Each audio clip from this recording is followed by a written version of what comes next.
जी नमस्कार साथियों, मैं जयंत। आज फिर एक वीडियो के माध्यम से मैं बिहार के अपने तमाम नियोजित शिक्षक साथियों के बीच में उपस्थित हूँ। साथियों, मेरा बस एक ही निवेदन है, मेरा वीडियो बनाने का बस एक ही उद्देश्य है कि हम किसी भी हाल में अपनी पुरानी नौकरी को नहीं छोड़ेंगे। सरकार चाहे जितनी भी कोशिश कर ले, सरकार चाहे जिस रूप में आए, हम घबराएंगे नहीं। हम शिकारी आएगा, जाल बिछाएगा, दाना डालेगा लोभ से, उसमें फंसना मत। यह बात बोलते बोलते तोते की तरह हम फंसेंगे नहीं। बस इसी उद्देश्य के साथ दृढ़ संकल्प होकर के मैं लगातार वीडियो के माध्यम से आपके बीच में उपस्थित होने का काम करता हूं। आप लोगों से निवेदन है कि इस वीडियो को भी अधिक से अधिक प्यार देंगे आप लोग। मैं कोई यूट्यूबर बनकर के पैसा कमाने का उद्देश्य मेरा नहीं है। मैं अभी तक कोई 1 रुपया अर्जित नहीं किया हूं। मुझे ऐसा कोई मतलब नहीं है। किन्हीं को माइंड में आता हो कि लगातार वीडियो आते हैं, गंदगी फैलाने वाले तरह तरह की गंदगी फैलाते हैं, बोल करके लोग गुमराह करते हैं, दिग्भ्रमित करते हैं। मैं इसलिए इस बात को बोल रहा हूं। आप लोग इस वीडियो को अधिक से अधिक शेयर करेंगे, अपने बिहार के तमाम नियोजित शिक्षक साथियों को बीच में भेजेंगे। कुछ लोगों ने कहा कि भैया क्या विशिष्ट वाला आपका दुश्मन हो गया क्या? मैं दुश्मन नहीं मान रहा हूं। मेरा यह काम भी नहीं है। मेरा काम है कि अधिक से अधिक लोगों को जीते जी मरने से बचाने का मेरा संकल्प है। बस इसीलिए मैं हर तरह की बात को बोलता हूं। अभी सक्षमता 3 आते के साथ ही फिर से गुमराह वाला परंपरा शुरू हो गया। अब लगातार साथियों को फोन आ रहा है तो बोलना तो मेरा स्वाभाविक है। भैया बहुत प्रेशर दे रहा है। कल ऐसा एक फोन आया हमको कि जैसे लग रहा है कि उसको विशिष्ट वाले जो हमारे साथी बन गए हैं, जब डंडा चला रहे हैं उसके ऊपर, उसकी बातों से लगा हमको भैया एकदम दबाव दे रहा है बहुत ज्यादा कि आप लोग भर दीजिए। मैंने वैसे साथियों के लिए हम बताना चाहेंगे कि देखिए, आप धरती पे अकेला आए थे, अकेला जाएंगे। मुट्ठी बांध के सभी लोग आए थे, हाथ खोल के सबको जाना यहां से। तो फिर जब हम एक टेबल पे नौकरी कर रहे हैं तो हमारे हमदर्द कैसे हो गए? हाँ, नैतिकता के आधार पे एक दूसरे से मिलना जुलना, बात बतियाना, एक दूसरे के दुख दर्द में शामिल होना, यह सही है। लेकिन अब हमको कोई दबाव दे के भरिए भरिए भरिए, क्यों दबाव दे रहा है? आप साइकोलॉजिकल इफेक्ट भी होता है, साइकोलॉजी के सब्जेक्ट आपको कर रहा होगा, तो आप सोचेंगे कि आखिर वो दबाव क्यों दे रहा है। अगर जो विशिष्ट शिक्षक बन गए, उनको किसी एक कोने से ऐसा आभास हो जाता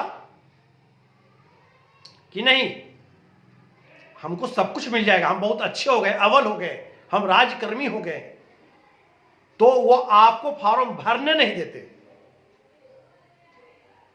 गौर कीजिएगा मेरी बात को। आपको वो रोक देते, उल्टा पलटा समझाते कि मत भरिएगा। हम लोग तो फंस गए, हम लोग तो बर्बाद हो गए। आप लोग मत भरिएगा, आप लोग नियोजित ही अच्छे हैं, वही लोग बोलते। लेकिन आज क्यों आप पर मानसिक दबाव बना रहे हैं, क्यों टॉर्चर कर रहे हैं 2-3 की संख्या में जाकर के आपके पास? बस एक ही उनका उद्देश्य है कि हम लोग तो फंस चुके हैं, हम तो अपना सब कुछ बर्बाद कर दिए अपने कलम से। अब ये कैसे सही रहेंगे? इनको भी उसी में शामिल कर दो। उनका यही उद्देश्य है। अगर ये हमारी बात अगर ये बात हमारी आपको बुरा लग रहा है, मेरे जब विशिष्ट बनेंगे उनको, तो फिर आपको बुरा लगते रहे, मुझे इससे कोई प्रभाव पड़ने वाला नहीं है। मैं सिर्फ ऊपर वाले से डरता हूं, सिर्फ ऊपर वाले से मैं डरता हूं, क्योंकि ऊपर वाले की जब लाठी चलती है ना, उसमें आवाज नहीं होती है। और जिसके साथ 4 हाथ वाला है, उसको 2 हाथ कुछ नहीं बिगाड़ सकता है। सत्य परेशान होता है परंतु पराजित नहीं होती है। सत्य परेशान इसलिए होता है कि असत्य के साथ मूर्खों का झुंड होता है। इसलिए बिल्कुल निश्चिंत रहें साथी, हमारे जितने भी हैं, बिल्कुल निश्चिंत रहें। आपको कहीं से भी जरा सा भी किंतु परंतु होने की आवश्यकता नहीं है। आखिर किस उद्देश्य से आपको लोग समझा रहे हैं? आप उनको देश को समझिए। आप उनको देश को अगर नहीं समझते हैं तो फिर आप अपने जीवन से खिलवाड़ कर रहे हैं। सोचिए, अब सक्षमता 3 सरकार का प्लानिंग है। सक्षमता 1, सक्षमता 2, सक्षमता 3, 4, 5 जो भी इनको लेना है लेते रहें, तो ये इनका काम है। हम इनके पीछे क्यों पड़ेंगे? हम इस बुढ़ापे में क्यों नहीं नौकरी में जाएंगे?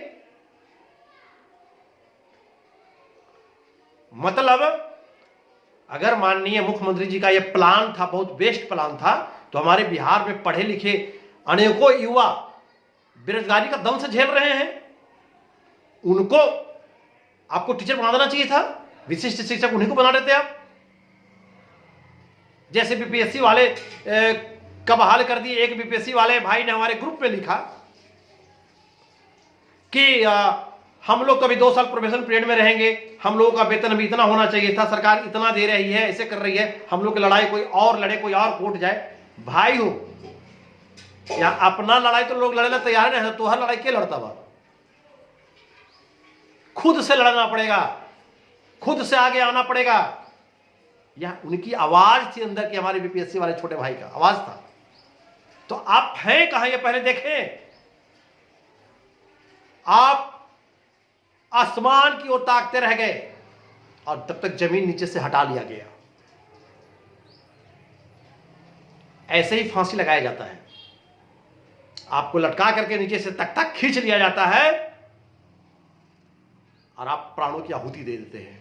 ठीक उसी प्रकार से जो हमारी नई बीपीएससी वाले साथी आए, आज कहां है ये? यह महसूस कर रहे कि हम शिक्षक हैं, विद्यालय में पढ़ा रहे हैं, शिक्षा का अलग जगा रहे हैं, लेकिन शिक्षक नहीं है। अगर शिक्षक है तो बताएं कि उनका पे स्केल क्या है, उनका ग्रेड पे क्या है? कुछ नहीं है। 25,000 पर हरियाणा की फैक्ट्री की तरह लाकर के उनको बैठा दिया गया। आज हरियाणा की फैक्ट्री में नौकरी कर रहे हैं बीपीएससी वाले शिक्षक। और वही पैटर्न नियोजित शिक्षकों पर भी लागू किया गया, लेकिन यह सीधी कलम से हमारी नौकरी को समाप्त नहीं कर सकते थे, निकाल नहीं सकते थे। बस इसीलिए के पाठक को लाया गया और फिर के पाठक ने अपने ब्लैक चश्मा का दबंगता जो दिखाया, जो नियोजित शिक्षकों को बेइज्जती किया, शिक्षक समाज को गाली दिया, यह कभी भुलाया जा सकता है क्या? यदि आप भूल गए हैं तो भूलिए, फिर आपके अंदर जमीर आपका जिंदा नहीं है। वही हाल माननीय मुख्यमंत्री जी तो बोले थे, उनकी कोई गलती नहीं हो, सब कुछ बोल के कर रहे हैं, बोल के पूरे विश्व को बताया कि मामूली परीक्षा लेंगे, इनको सक्षमता परीक्षा लेंगे, 1100 रुपए का फॉर्म भरवाएंगे, नई नौकरी देंगे। वो सब कुछ बोल रहे हैं, इसलिए बोल रहे हैं कि ताकि आप कोर्ट जाइएगा तो पब्लिक भी उनके साथ रहेगी, पब्लिक भी बोलेगी। करोगे ड्रामा मास्टर लोग, तुम लोग, ये पब्लिक की बोली होगी। ये सब कुछ तो मुख्यमंत्री बोले थे, बोलने के बाद तुम आए, उनकी पार्टी के लोग गाली देंगे आपको, लेकिन आप बात को नहीं समझ रहे हैं। सहर्ष स्वीकार, मौनम स्वीकारम लक्षणम करते जा रहे हैं तो करिए, लेकिन दूसरों को क्यों बर्बाद कर रहे हैं? आग लगाने के लिए एक चिंगारी ही काफी होती है। अभी वर्तमान में शिक्षकों का घर बचाने की आवश्यकता है, शिक्षकों के अस्तित्व बचाने की आवश्यकता है। आज एक शिक्षक मर जाता है, उसको कोई देखने वाला नहीं, डर से विद्यालय बंद नहीं करता है लोग। एक कुत्ता भी मर जाता है सड़क पे तो मैंने देखा है कि एक दूसरे 2-4 कुत्ते झुंड में आते हैं और वहां पर बैठ करके आंसू बहाते हैं, विलाप करते हैं कि एक हमारा भाई चला गया। लेकिन शिक्षक में इतना भी दम नहीं रहा, अगर हमारा एक भाई भी किसी तरह से विद्यालय आने के क्रम में दुर्घटनाग्रस्त हो जाता है, हम पूरा टाइम उसके साथ हॉस्पिटल में जाकर भी नहीं दे सकते हैं। तो फिर क्यों लानत है ऐसी जिंदगी पे, लानत है ऐसी जिंदगी पे, लानत है ऐसी सोच पे। हम अपने आप को गुलाम बना चुके हैं। मैं आम पब्लिक को बताना चाहूंगा, आम जनता को बताना चाहूंगा कि यदि एक डॉक्टर डिप्रेशन में कोई काम करता है तो ज्यादा से ज्यादा 2-4-10 मरीज का जान जाएगा। एक इंजीनियर डिप्रेशन में काम करता है तो ज्यादा से ज्यादा एक पुल गिरेगा, एक बिल्डिंग गिरेगा, 200-400 लोगों की जान जा सकता है। लेकिन यदि एक टीचर, एक राष्ट्र निर्माता पर लगातार जिस तरह से वर्तमान सरकार डिप्रेशन पैदा कर रही है, शिक्षकों को पढ़ाई से वंचित कर रही है, पढ़ाने से, आखिर सरकार की सोच क्या है? अगर एक शिक्षक के साथ ऐसा किया जा रहा है तो बहुत बड़ी एक समाज, पूरा एक राष्ट्र अनपढ़ पैदा हो जाएगा। आज हमारे विशिष्ट वाले शिक्षक साथी जरा बताए ना, अब तो वेतन क्लियर कर दिया भाई, 28,000 और 25,000 फिक्स हो रहा है आपका, फिर भी आप अपने भाई को क्यों फंसा रहे हैं? मतलब क्या कि अगर आपका पैकेट मारी हो जाए तो आप दूसरे को भी, अपने साथी को वहां ले जाकर पैकेट मरवा दीजिएगा? यह तो उचित नहीं है। मूल वेतन क्या है आपका? आपका मूल वेतन क्या है? नियोजित शिक्षक का मूल वेतन मिल रहा है 5200 से 20,200 का। आपका ग्रेड पे क्या है? नियोजित शिक्षकों को ग्रेड पे है, आपका भी था। आप नई नौकरी और राष्ट्र निर्माता की लालसा में सब कुछ त्याग दिया अपने कलम से, अपने बाल बच्चों के भविष्य पर अंधकार लिख दिया आप लोगों ने। क्यों छोड़ दिया आपने? रिक्वेस्ट कर रहे हैं, पैर पड़ रहे हैं, निवेदन कर रहे हैं, समझिए, चंद नेताओं के चक्कर में मत पड़िए। नेताजी लोग झुंड खोज रहे हैं। नेता जो कहा गया है ना कि नेता का एक उल्टा बहुत दूसरा शब्द है जिसे मैं बोलूंगा नहीं। वो नेताओं को झुंड चाहिए, झुंड से पैसा चाहिए। अब नियोजित का संग वो छोड़ दिया और फिर विशिष्ट का झुंड में अब खोज रहा है, लाशों के झुंड पर नाच करेगा वह, अब फिर पैसा तस्लेगा, फिर भन जाएगा सुप्रीम कोर्ट में, फिर भन जाएगा हाई कोर्ट में। वह झुंड खोज रहा है, इसलिए और चुप हो गया सारे शिक्षक नेता। मैं भी शिक्षक नेता था 2003 से, आज हूं और आपके बीच रहूंगा, मरते दम तक रहूंगा। बिहार में जितने भी नियोजित शिक्षक रहेंगे, मैं नियोजित शिक्षकों के लिए मरते दम तक आवाज उठाता रहूंगा। आज एक शिक्षक मेरा मर जाता है, उसको कोई देखने वाला, उसके घर परिवार को कोई देखने वाला नहीं है। मैं उस ओर भी काम कर रहा हूं, मेरा कदम उस ओर भी चल दिया है। यह चाहे जिस संगठन से आप हो, जिस समाज के शिक्षक हुआ, चाहे जो नाम के शिक्षक हुआ, मैं पूरे शिक्षक समाज का कल्याण करूंगा। अगर किसी शिक्षकों की अकस्मात मौत होती है, मैं 24 घंटे के अंदर उस शिक्षकों को एक बहुत बड़ी सहायता देने की व्यवस्था कर रहा हूं। यह मेरी सोच है। उसके परिजन को, उसके बेटा को, उसके बेटी को, उसकी पत्नी को एक बहुत बड़ी सहायता राशि का हम व्यवस्था करने में लगे हुए हैं। चाहे जो भी शिक्षक समाज हो, पूरे शिक्षक का, चाहे वो हमको गाली क्यों नहीं देते हो, अगर यदि मेरी बात का वो पालन करेंगे, हम बहुत अगले वीडियो में बताने जा रहे हैं, आपको इसे बताएंगे सारी बात को, तो हम उसके दरवाजे पे पहुंचेंगे हम लोग, चाहे बिहार के किसी कोने में क्यों हो। तो हमारी ये सोच है, हम दिन रात शिक्षक हित की बात कर रहे हैं, सोच रहे हैं। बाकी नेता लोग जो कर रहे हैं वह भगवान माफ नहीं करेंगे। बार बार बाकी नेताओं का नाम हमको लेना उचित नहीं लगता है, लेकिन मजबूरी में लेना पड़ रहा है कि आखिर आपने ऐसा गद्दारी क्यों किया शिक्षकों के साथ इतना बड़ा गद्दारी आप लोगों ने? कौन सा हक था आपको? आप सिर्फ चंदा वसूलने के लिए नेता बने थे? आप सिर्फ बंगला में खरीदने के लिए नेता बने थे?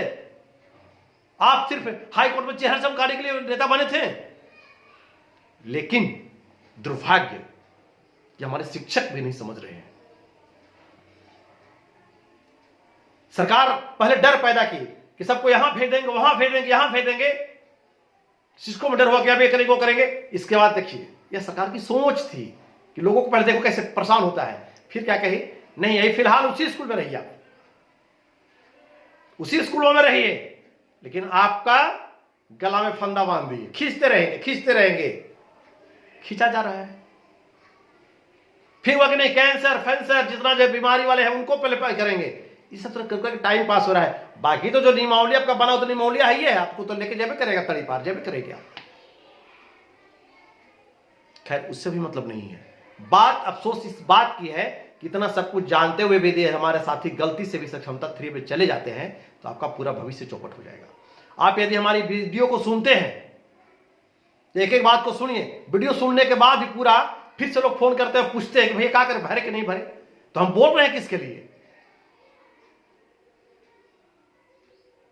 इसलिए समझिए, समय जो है वह शिक्षकों के लिए विपरीत समय है। सरकार किसी तरह से चाह रही है, अभी का नीतीश जी का बयान आया अखबारों में, जो सक्षमता 1 नहीं भरे, सक्षमता 2 नहीं भरे, 3 को भर दीजिए, प्यार कर रहे हैं। हाय वाह रे प्यार, कहां से इतना प्यार आ गया महोदय हम शिक्षकों के लिए आपको?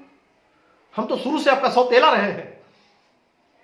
बिहार के शिक्षक समझिए, यह मेरा मार्मिक अपील है आप लोगों के लिए। अगर नहीं संभले तो बर्बाद हो जाएंगे, सर उठाकर नहीं चल सकेंगे, कोई देखने वाला नहीं रहेगा आपका।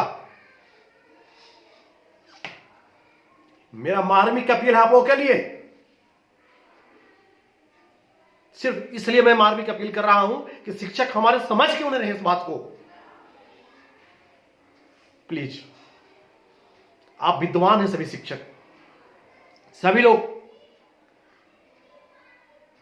आकलन कीजिए कि हम क्यों नई नौकरी में जाएंगे, क्यों अपना सब कुछ त्याग देंगे, क्यों अपनी 20 साल की सेवा को बर्बाद कर देंगे। समझिए सभी लोग, और बात को समझिए। मैं आप लोगों के लिए,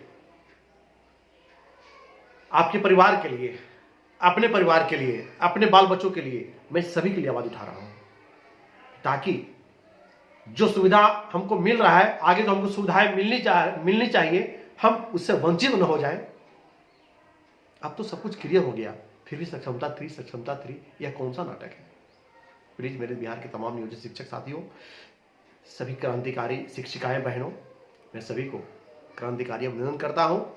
आप अधिक से अधिक इस वीडियो को शेयर करेंगे, सब्सक्राइब करेंगे, अपने साथी तो भेजेंगे, और एक शपथ ले लें।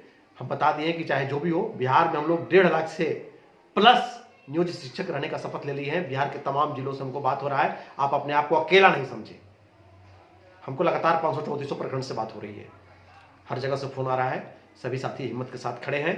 आप ग्रुप में जुड़िए। मेरा मोबाइल नंबर है, व्हाट्सएप नंबर है मेरा 99 34 90 96 27 99 34 90 9627।